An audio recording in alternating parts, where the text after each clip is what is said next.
Hello, it's Loretta West from Color Garden Studio, and I'm here in my studio in lovely Lumbee, British Columbia. I'm just going to straighten this out so you can see that better.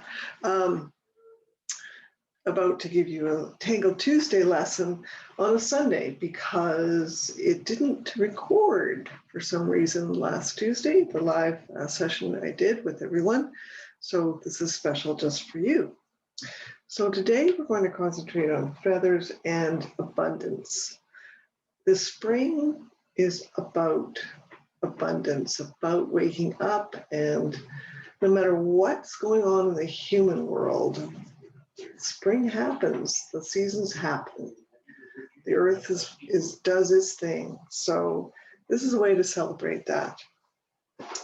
Now I have a feather here, just sort of as reference. If you have a feather, and I recommend you, if you don't, that you go out somewhere where you might find one, perhaps buy some water where ducks do their preening and pull out feathers, or a nature trail or something, and you look for some feathers, just to give you an idea of the shape and maybe feel it. And oh, how soft it is. It's beautiful. Look at this one on the back.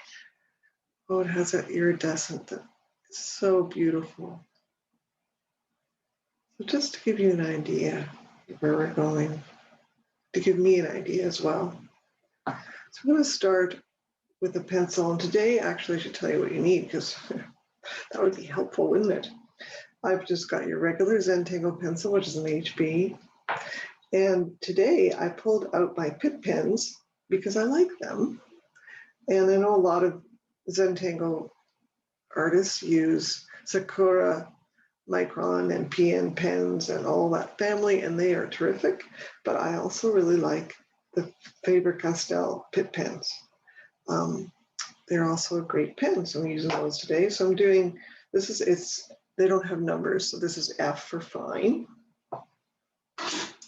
Oh, there's Maddie scraping the door. She wants in. And this is B for brush. So I have a brush one as well. So if you have a thin and thick nib pen, go ahead and grab those. If you just have one pen and it's a ballpoint pen or whatever, this will work just fine.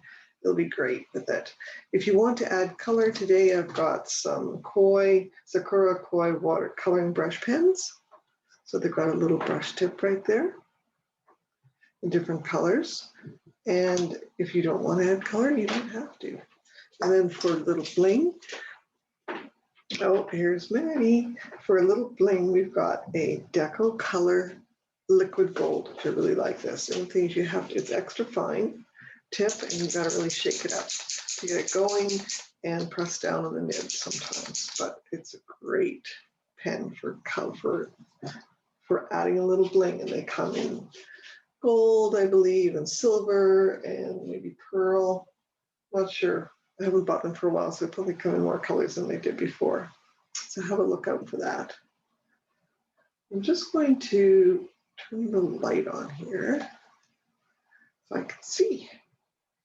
We have a blustery day today, blustery, cloudy day. So get comfortable. Sit with your back against your chair, if you don't have a chair, and really sit in the chair and let the chair support your body. Try not to arch too much. Just get comfortable to where you are in space. I'm going to take the pencil. We're going to do the 4 dots. Now for paper today, paper, right. You could use a Zentangle tile. We've got one here that's got some goop on it, but that's possible. Any kind of drawing paper will work. If all you have is photocopy paper, that will work.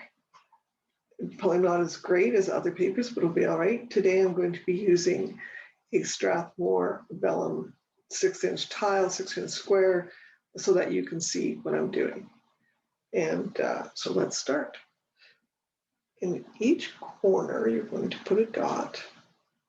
And because it's 6 inches square, I'm making mine about a thumb width from each corner, but you might want to make yours a little closer if you have the Zentangle tile. And then I'm going to run a line straightish line. You have to be perfect from one side to the other.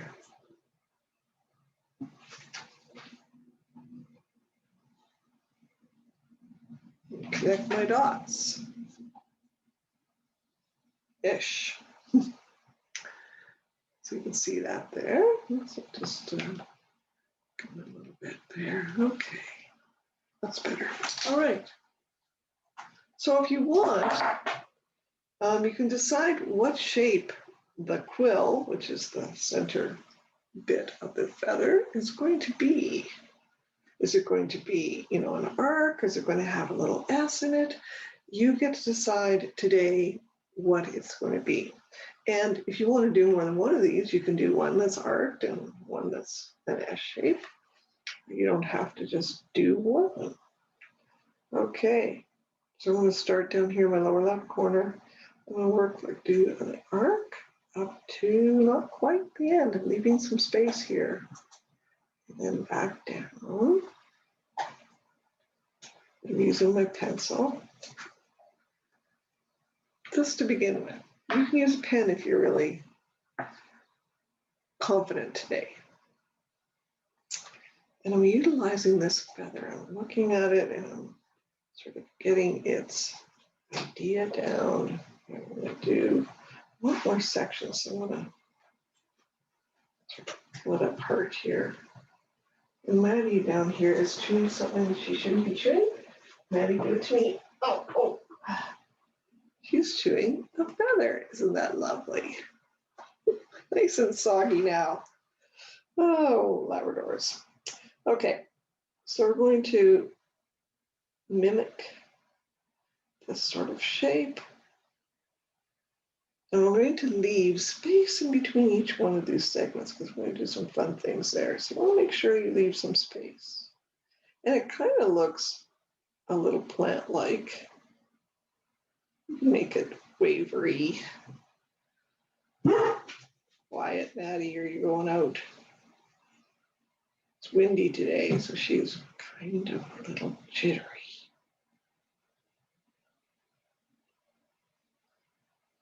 Keeping it real here in the studio, just like normal.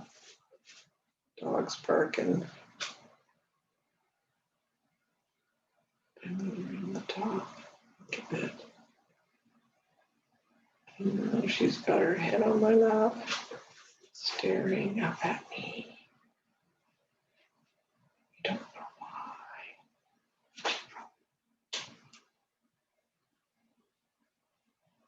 why. I'm not sure if I like the shape of that one, but you can always change it. That's why I'm doing this in pencil.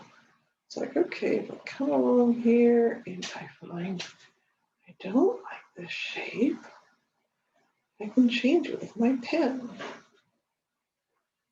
Maybe I want to sort of bring these lines in here a little bit and there.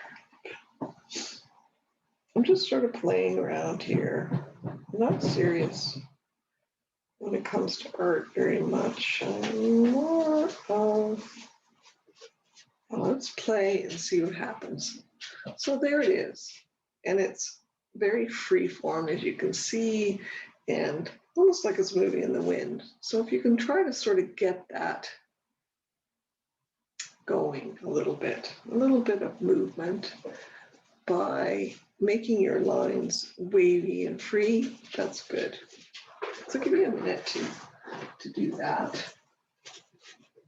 I let somebody out. Come on, Maddie. Don't you go.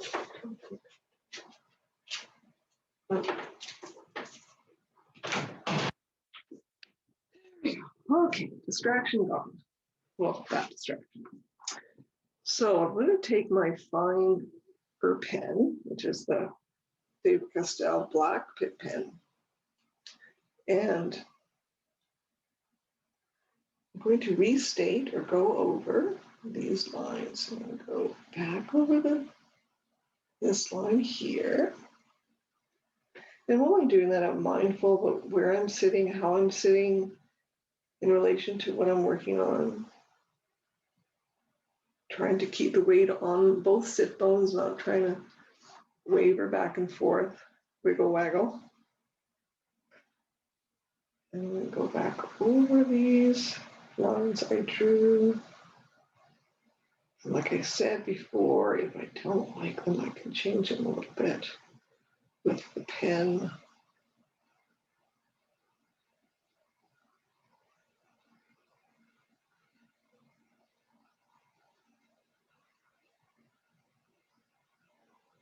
Make them a little more lively.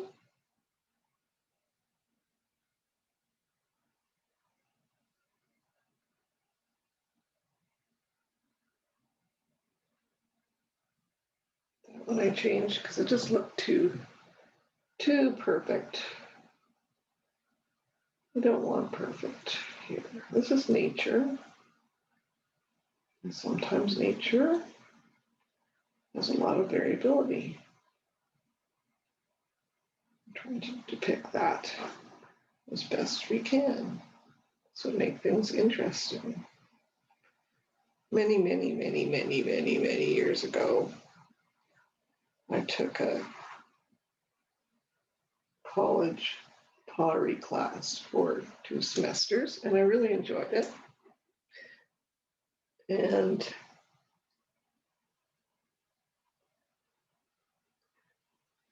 the instructors had some very interesting things to say about perfection.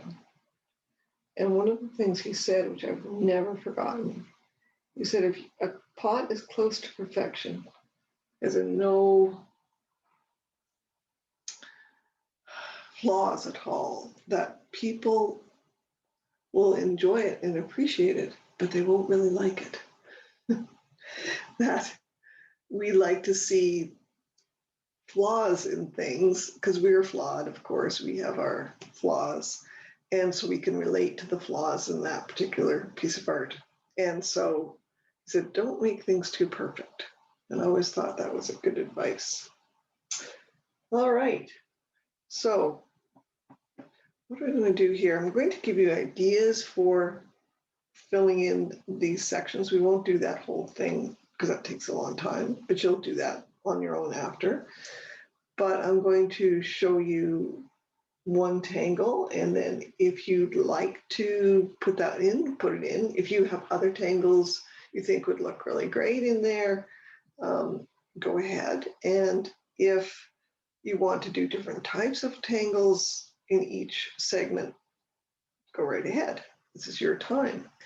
The only thing I would say would be good is to try to make them so they're not too light, that they have some heaviness, some darkness to them a little bit, so that they really contrast well to the next section we're going to do after that. So it's just really simple. We're just going to do Knightsbridge here. And I'm going to I'll start down here with some lines, and my lines are quite far apart, as you can see. But you can make them as close or as far as you want. I'm going to put a dot in every second square where I want the dark to go, and that way I won't get, well, hopefully I have done that and still got mixed up, but I won't get mixed up, is my plan. All right.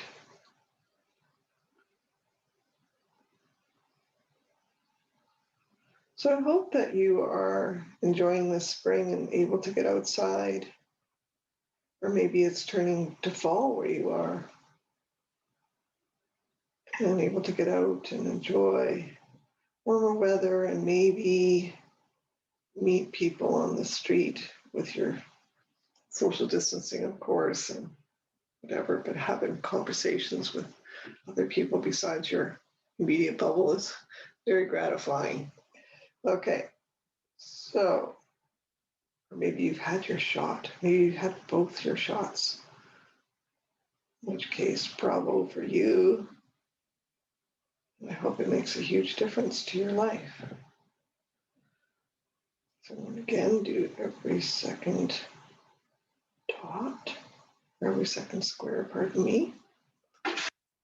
Oh, Maddie's back. Must be bored. Let's come back to see what we're doing. I'm just telling you here, you can also take If you've got enough space, I've got my little brush pen in here. There, and just cover that black in a little better with the brush pen.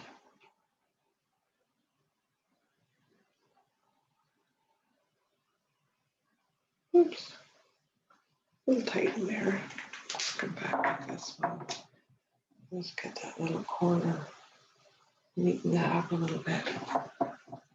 So I'm going to do one more, and then the rest you can do on your own piece, on your own.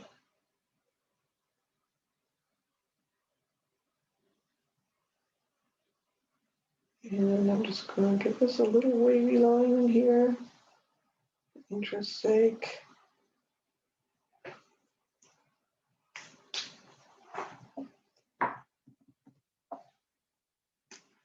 Okay, I'm going to, oops, go back and do my dots with the finer pen.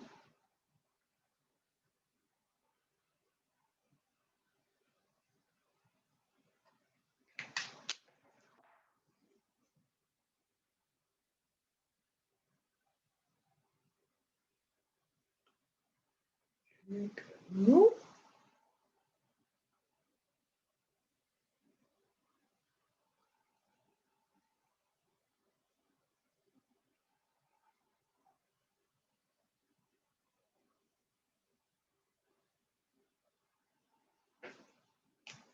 Here I'll show you an example of what I did, and give you an idea where we're going to go next as well. But this one has got different tangles for the feather part.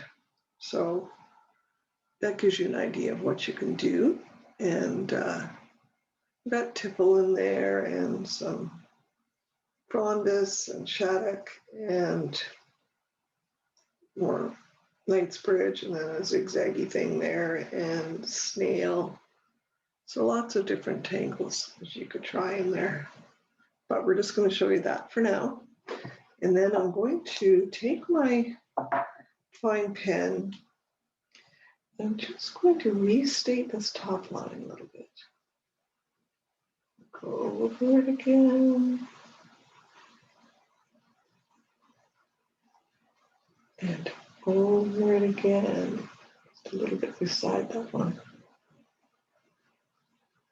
Got some space there when I fill that in. Just to give a little bit of gravity on one side. Oops. There we go. And on the other side down here, I'm just going to go over this line again. With a little bit of weight.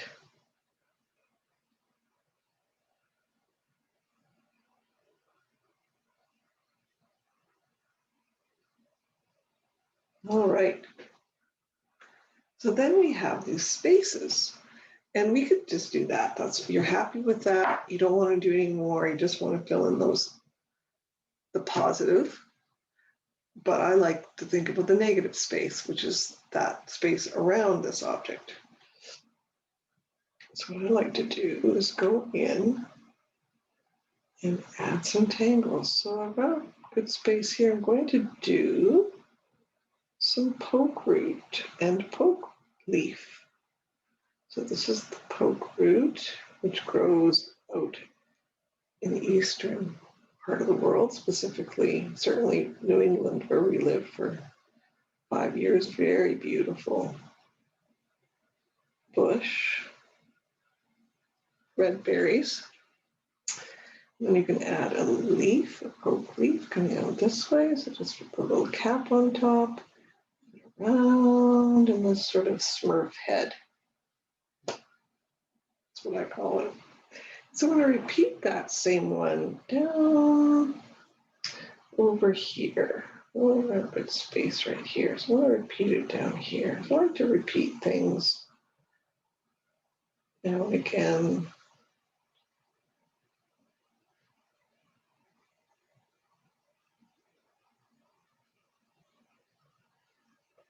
One more coming off this way.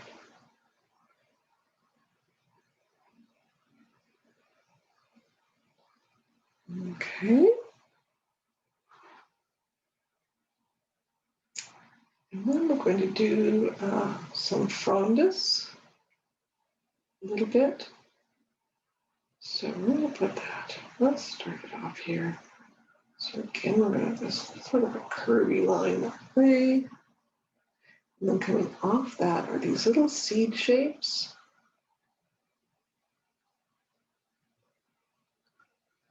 It almost looks like someone's walking with funny shaped shoes.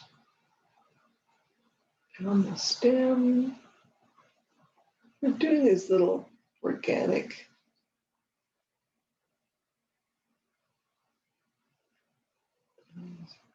organic kind of nature tangles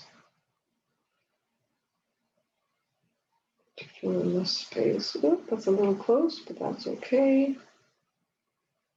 There's so much going on, nobody notices. There's no pattern that says this has to look a certain way. There's no rule. And then if you want to, you can aura around that.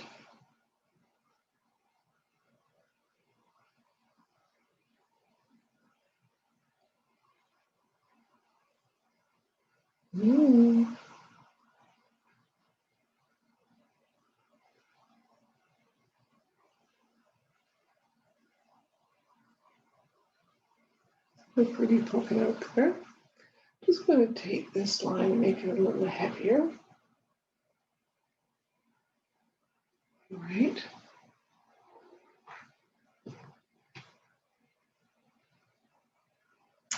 This is sort of a variation of flux, F-L-U-X. So another line coming off here. You know, make it really expressive if you can. I'm going to turn my tiles so that it's easier for me to grow this pattern. So coming off, and then this little comma shape.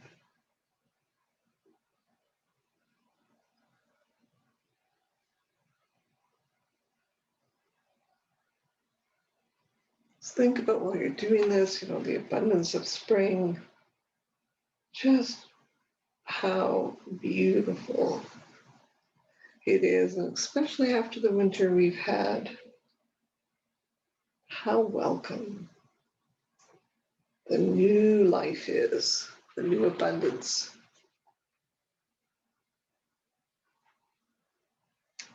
I'm going to do another one. I'll do another one down here. Do a lot of room up top there. I think let's do another one. Just this way. I'm going to go right over my pencil line because it's just a suggestion. It's not a stop sign. It's a yield. Oops. Let's start it from the bottom, Loretta. Oh, that's better.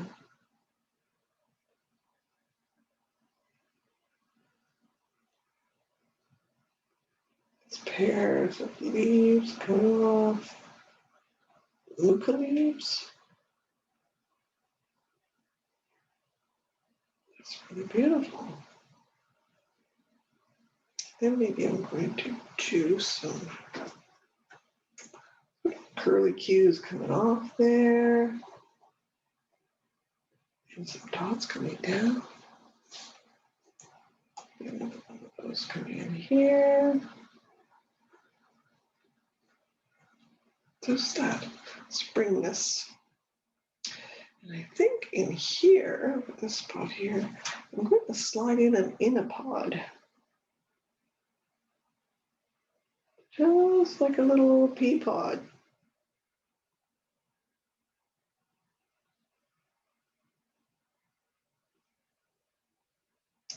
These fat peas. And peas are coming. They'll be one of the first vegetables, maybe in June or so, June or July. Fresh peas from the garden, there is nothing quite like it.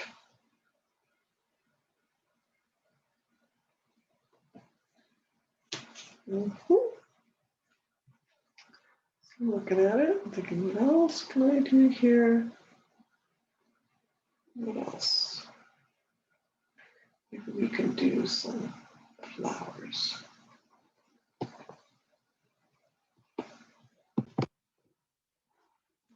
So then let's do some vertigo.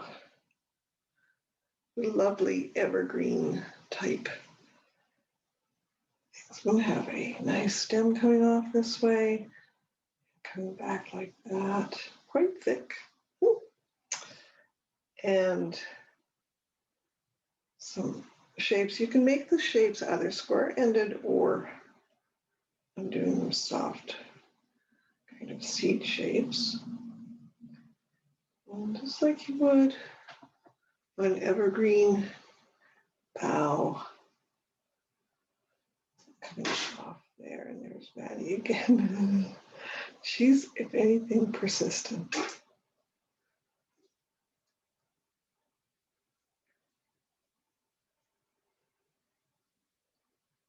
She likes to know what's going on.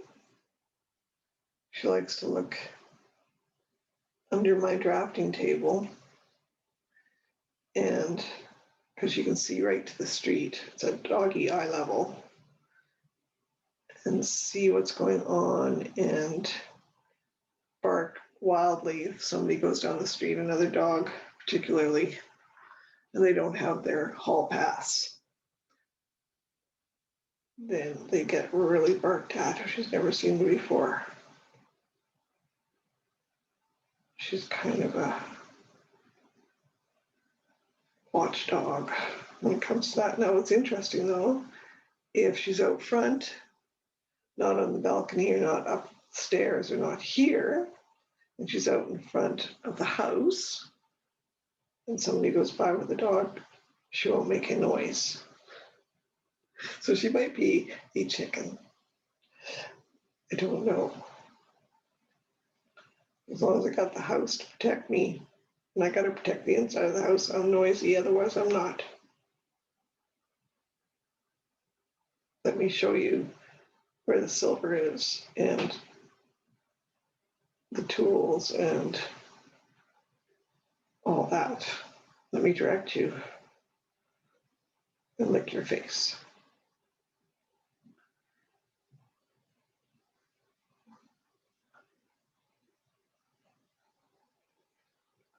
You can make them as crowded as you want or as open as you want. I really love this one. Every time I do it, I don't know, I just fall in love with it again. It's such a neat one. This is one of the original Zentangle patterns. The cool ones that Rick and Maria brought into the world. And it's a good one. It's really nice. So pretty. Look at that. Take your time. Enjoy the process. Okay. I think I'm going to just stick something up here. Do another Muka type. Not Muka. Flux type stem. But just add something to it. And again, you don't have to put all this in here. You can just do a few, whatever you feel comfortable with. This is your time and your little space that you're filling. And you have to ask yourself, where am I comfortable? And how am I comfortable? Would I like to change it or not? So just adding a few little berries or orbs in there.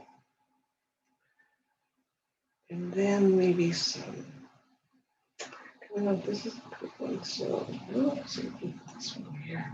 So coming up, little orbs at the end, which will represent kind of like little tiny berries. In there. has a name, but I don't know what the name is, so I'll just say little tiny berries.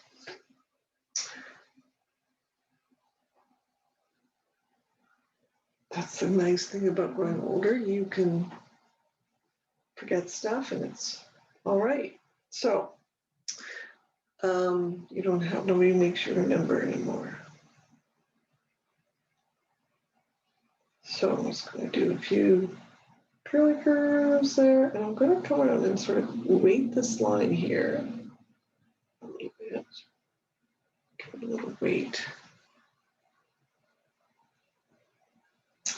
Then you can do some flowers. Let's add some flowers because flowers are fun. So I've got one here. I've got this coming in here. So I'm going to do a little circle at the end there and see that. And then have these petals face backwards from the circle. So sort of like a cone flower. Kind of fun. Not the usual front-facing daisy. Do something different. I want to do another one over here, coming off this. Oh, now we're whining and over scraping the door. It's really, really wanting something to happen. Okay, like that. It's like cone flower type petals. Maddie was helping me in the garden yesterday. I was cleaning up the garden out front. We have no lawn out front. We just have perennials and bushes, and I have beautiful yellow and white crocuses blooming. And she thought they were quite yummy. And she was having a good old nosh on the crocuses. Just pulling off the petals and having a little chomp. No, not a good plan. I never thought that she would be the problem. I thought the deer might be the problem, but I didn't think that Maddie would be the problem. Okay. So that gives you an idea of what you can do. And I'm just going to add a little bit here, some little lines and dots in here because it's fun. Just easy, just gentle. Here too.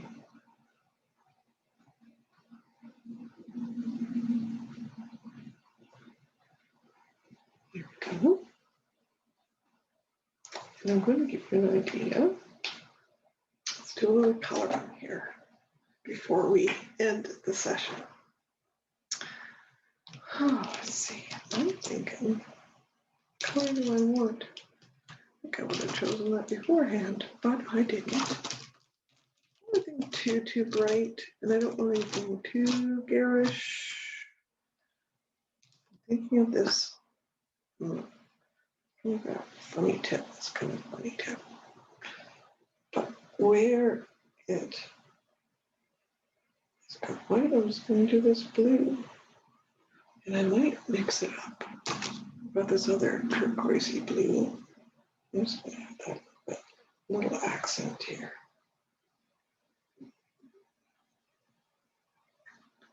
And go back over it. Just blend it in. Oops, there's a nice little mess there. That's all right. So you can do that all the way around, different colors if you like, all the same color. And then for the different greenery and finery, I'm going to do some green here. Just do a little bit of accent. You could mark in the whole thing, or you can use colored pencils, watercolor if your paper will allow.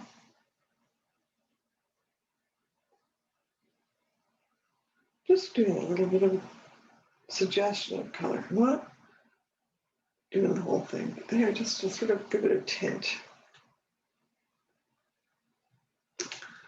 And then I've got my green peas up here. Oh, better do those. in a pod. So I've got some monopod work going on there.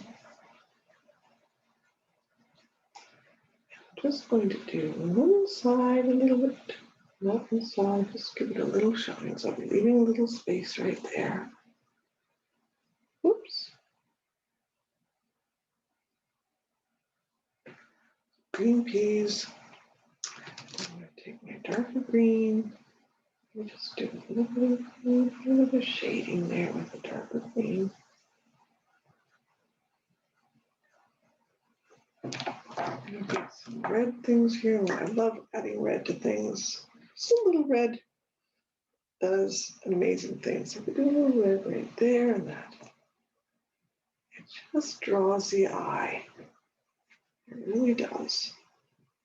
Red, we're attracted to it. If you're looking at paintings,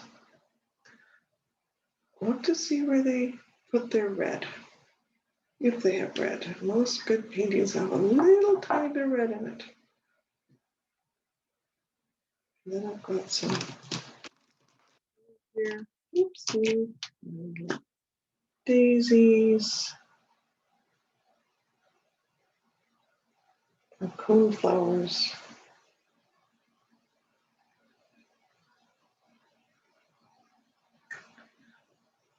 Really, I like this. Oh, I like that little depth in there. You want to, you could put black in those spaces there. And maybe I'm going to do some, I'm going to start with the yellow base on the pokery. Sometimes if you put yellow behind things, it makes it really pop. Just gives it that brightness. So just a little, well, in painting we call it underpainting. But a little, I guess, underpainting with markers of yellow, and you get a real nice effect. Well,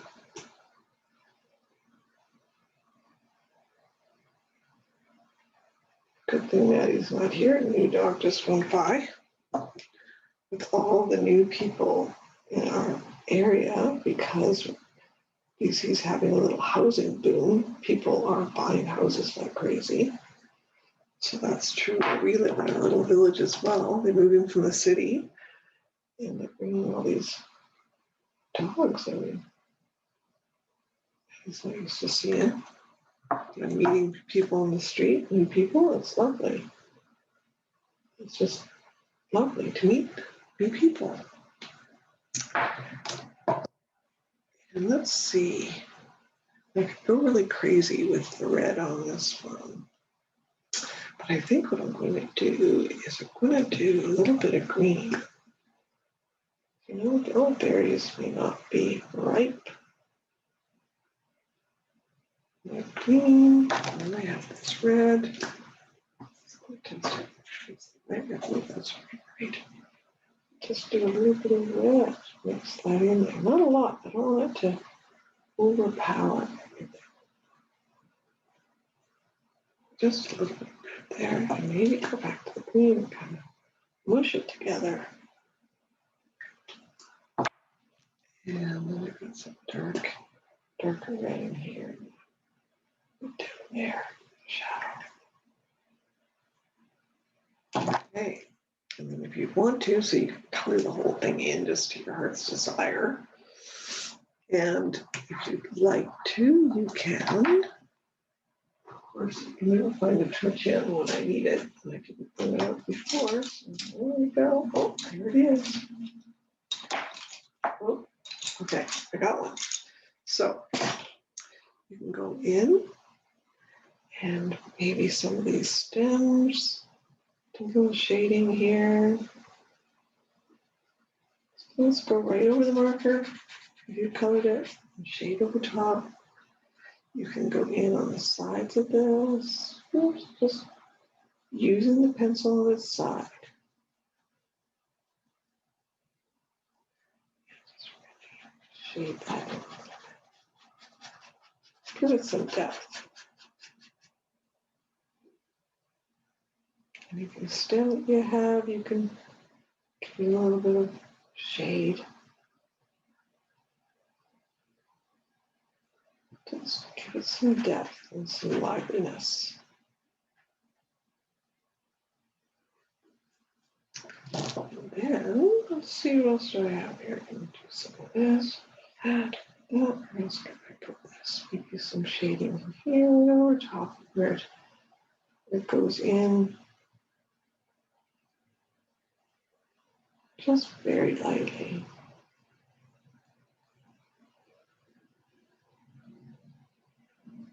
And if maybe you haven't or don't want to color the actual segments of the feather, you can go in and do a little bit of shading.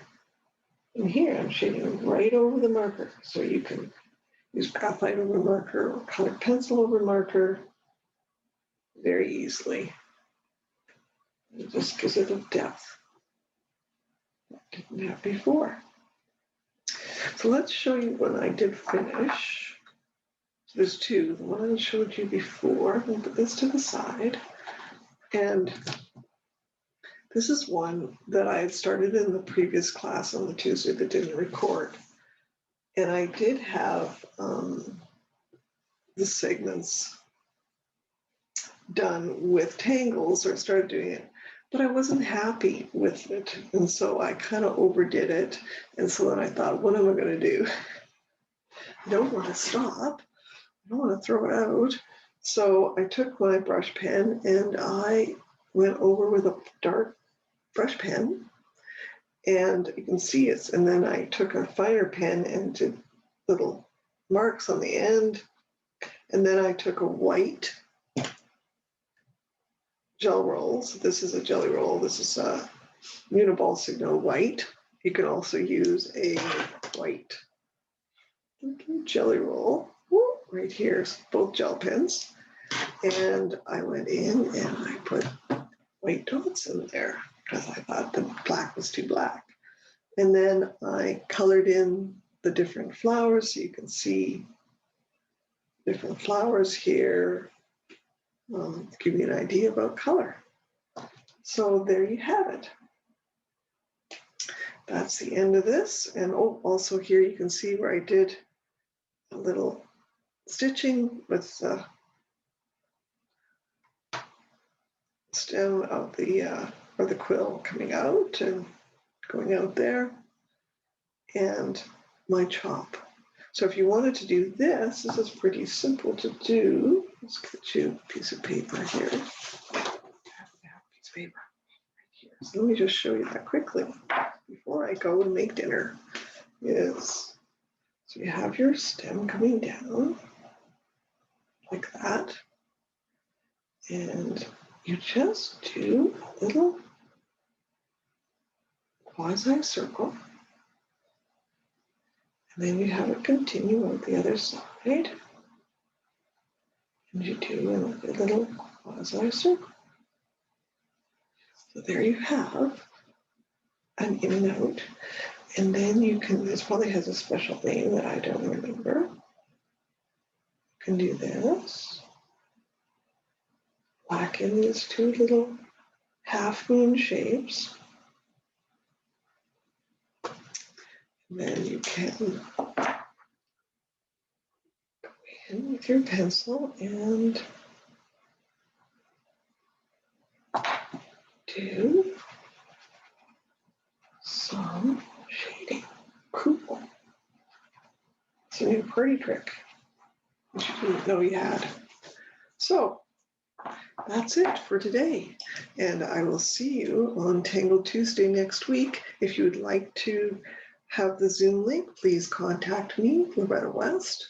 My email address is lorettawest18@gmail.com, and Loretta is Loretta. Also in the comments section, you will see the contact information, then you can be added and join us live on Tuesday. And hopefully the recording will work next time. Have a lovely day, evening, night, whatever you're doing. Bless you. Bye-bye.